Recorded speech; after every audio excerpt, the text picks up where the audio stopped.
शासन के स्तर पर तो करने योग्य एक ही काम है, और अब तक क्यों नहीं हुआ, कम से कम उसकी मांग उठानी चाहिए हिंदू समाज को। तो इसका मतलब कि हिंदुओं में भी प्रबुद्ध लोग बहुत ही कम हैं, और जो अपने को प्रबुद्ध कहते हैं वो बुद्धू हैं। अन्यथा ये मांग तो उठानी चाहिए कि भाई ये माइनॉरिटी क्या बला है, और बड़े संख्या में उठानी चाहिए। 150 लोगों ने उठाई है, लेकिन लाखों अपने को प्रबुद्ध कहने वाले लोगों को उठाना चाहिए कि माइनॉरिटी क्या बला है। माइनॉरिटी की कोई संसार में समझ हो जो सबको समझ में आ जाए, ऐसी परिभाषा होगी ना। बहुत सही कहा चरण जी ने कि 70 करोड़ मुसलमान है भारत। हम तो पूरे जो पहले का 47 के पहले का भारत को एक ही भारत मानेंगे। भारत का ही विभाजन है और इसमें 70 करोड़ मुसलमान हैं। 70 करोड़ अगर अल्पसंख्यक हैं तो मतलब ये तो मजाक है इस शब्द का, 70 करोड़ को अल्पसंख्यक बताना। तो फिर सारे ही जो मुस्लिम देश अपने को कहते हैं उनको अल्पसंख्यकों का देश कहे, तो दुनिया के अल्पसंख्यकों का, और गिनती हो जाए दुनिया में जो भी सबसे वास्तविक अल्पसंख्यक हो उनका देश घोषित कर दिया जाए या उनको विशेष संरक्षण मिले। अगर भारत में अपने को मुसलमान कहने वाले मुनाफिकीनों और मुशरिकों को अल्पसंख्यक कह के इतने अधिकार मिलते हैं तो सभी मुस्लिम देशों में, लेकिन सबसे पहले पाकिस्तान, अफगानिस्तान और बांग्लादेश में हिंदुओं को वो अधिकार मिलने चाहिए। तो ये तो हुई खैर शासन की बात। मुख्य बात यह है कि जो हिंदू समाज है उसमें जो बाइकाट की बात कही शैलेंद्र जी ने वो भी 100% सही है। जो नहीं करता वो तो अधम ही है, करना ही चाहिए बाइकाट।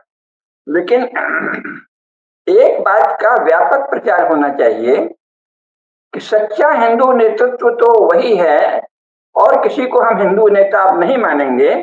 वही हिंदू नेता है जो मुसलमानों से या तो बात नहीं करे, सार्वजनिक रूप से कहे कि भाई हम आपके साथ नहीं रह सकते, हमारा समाज के स्तर पर यह अनुभव है। अथवा अगर बात करता है तो ये खुल के कहे कि भाई हम हिंदुओं का शताब्दियों का अनुभव ऐसा है कि इस्लाम का एक ही अर्थ है, 2 अर्थ हैं इस्लाम के हमारी जानकारी में, ऐसा कहे वही हिंदू नेता है। तो ऐसा नहीं कहे वो हिंदू नेता कदापि नहीं है। वो हिंदू नेतृत्व की आड़ में, हिंदू संगठक की आड़ में कोई या तो मतिभ्रष्ट है या धूर्त है। तो ये कहे कि भाई हमारे शताब्दियों के अनुभव से अब तक हमने देखा है कि इस्लाम मजहब का हमारे अनुभव में एक ही अर्थ आया है कि या तो वो गैर मुसलमानों की हत्या के विषय में एकजुट हो जाते हैं। मुसलमान कौन है, तो हम हिंदू ऐसे पहचानते हैं कि जो सभी गैर मुसलमानों की हत्या के विषय में एकजुट हो जाए वो मुसलमान है। और दूसरा मुसलमान वो है जो जिसके अपने आप को मुसलमान कहने वाले सैकड़ों संप्रदाय आपस में एक दूसरे की बेझिझक हत्या करते हैं। यानी आपस में एक दूसरे की हत्या, उस समय जब आपस में लड़ेंगे तो परस्पर हत्या, और गैर मुसलमानों के संदर्भ में ये सब मिलकर गैर मुसलमानों की हत्या। इसके सिवाय हमारा कोई अनुभव नहीं है, ये कहना चाहिए। जो ये नहीं कहता उसको हिंदू संगठन कहने का, अपने आप को हिंदू नेता कहने का कोई अधिकार नहीं, फिर वो कुछ और है। क्योंकि हमारा इससे भिन्न और कोई मजहब के नाम पर भारत में जो लोग हैं इससे भिन्न कोई अनुभव नहीं है। अगर इससे भिन्न कुछ अनुभव है कि जब ये नहीं करते हत्याएं तो क्या करते हैं, तो घृणा, हिंसा, क्रूरता, नृशंसता, बलात्कार, आगजनी, उद्दंडता, निर्लज्जता, धौंसपट्टी, खुलेआम पाप करना और उसे ही मजहबी फर्ज बताना, हक बताना, शबाब बताना, अल्लाह का हुक्म बताना, मजहबी हक बताना, हमारा तो ये अनुभव है। ये जो कहे वही हिंदू नेता है।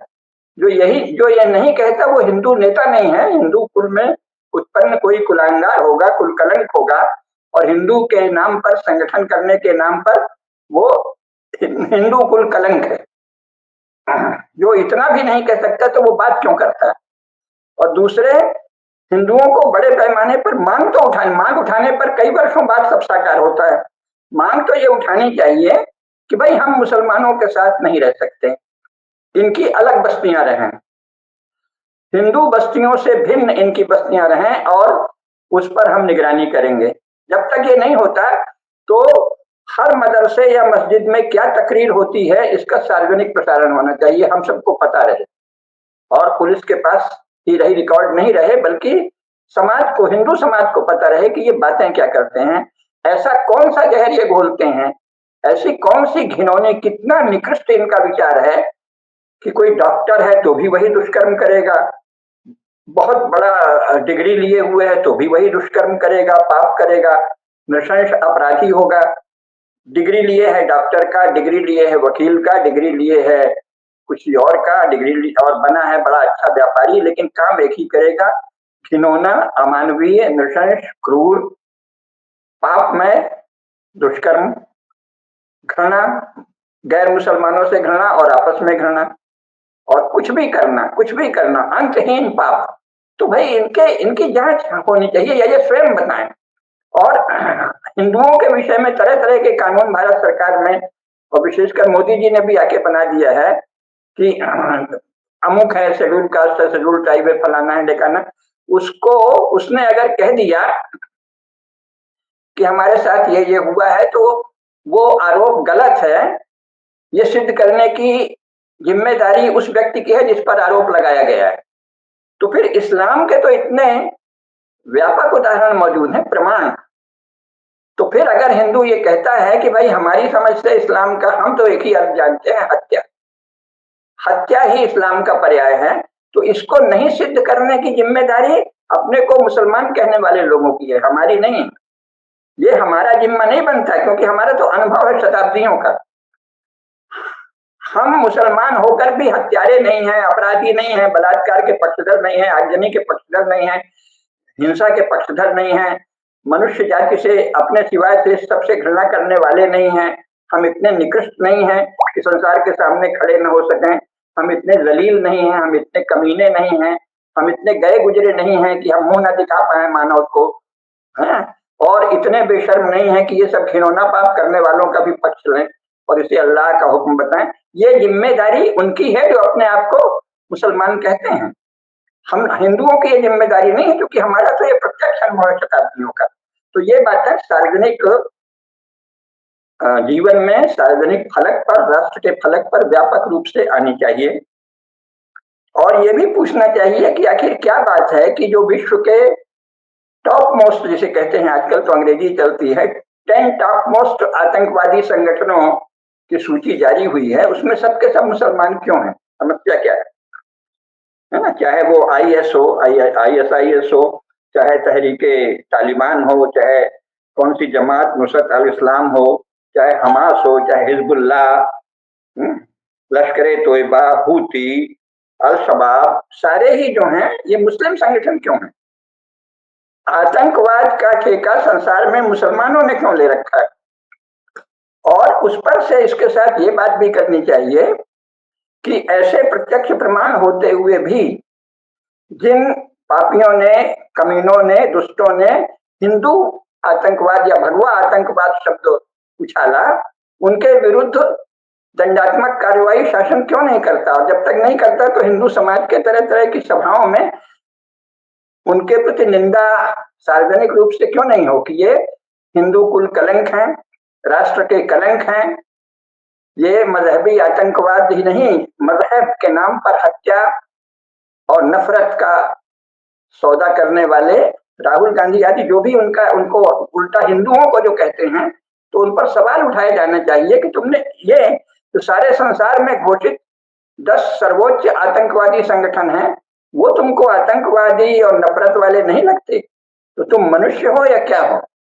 और तुम्हारे भेजे में कोई बुद्धि है, थोड़ी सी भी सत्य की ललक है, या एकदम ही गोबर भरा है और गंदगी भरी है और अंधे हो गए हो? किस हिसाब से तुम हिंदुओं को नफरत वाला कहते हो? भाई कहीं तुम्हारे दिमाग में कोई नुक्स है, उसकी भी चर्चा होनी चाहिए। भाई जांच कराओ पहले, आप सार्वजनिक जीवन में मत आओ। जो हिंदुओं को इस तरह कह देता है कि ये नफरत करते हैं किसी को भी, कभी कोई संघ का नाम लेके, कभी किसी संगठन का, उसको सार्वजनिक जीवन में रहने का अधिकार नहीं है, ये हिंदुओं के बीच फैलना चाहिए। जो भी इतने भयंकर हिंसा और हत्या का एक नेटवर्क, अंतरराष्ट्रीय नेटवर्क प्रत्यक्ष देखते हुए और संसार में बारंबार प्रमाणित देखते हुए कि हत्यारों का एक नेटवर्क है एक मजहब विशेष के नाम पर, 10-10 सर्वोच्च हत्यारों के झुंड मजहबी हैं, मुस्लिम हैं, इसके बावजूद जो हिंदुओं को ये सब कहे, उसको सार्वजनिक जीवन में रहने का हक नहीं है। वो मनोरोगी है, उसको या तो पागल खाने में भेजना चाहिए या उसको घर में कैद कर देना चाहिए, नजर बंद करके उसकी मनोचिकित्सा करानी चाहिए। ये कैसे हो रहा है? हिंदुओं में आक्रामकता का, तेजस्विता का विलोप जिस कारण से भी हुआ हो, आंधी गांधी किसी के कारण, लेकिन हमको अभी तो, हम तो करोड़ों लोगों में हैं भाई, किसी एक, कितने अनुयायी हैं गांधी के? वस्तुतः बहुत कम है। और गांधी की बहुत सी अच्छी बातें हैं, वो किसी ने क्यों नहीं सीखी? क्या गांधी से यही कायरता, क्लैव्य और धर्मद्रोह, हिंदू द्रोह यही सीखा है? तो यही गांधी तो बेकार के बहाना है। मुख्य बात यह है कि जो इस तरह के धर्मद्रोही, आत्मद्रोही, गए गुजरे लोग हैं वो बहुत थोड़े हैं, लेकिन शेष हिंदुओं को तेजस्विता दिखानी चाहिए। अभी तक शासन दमित करता था उनको।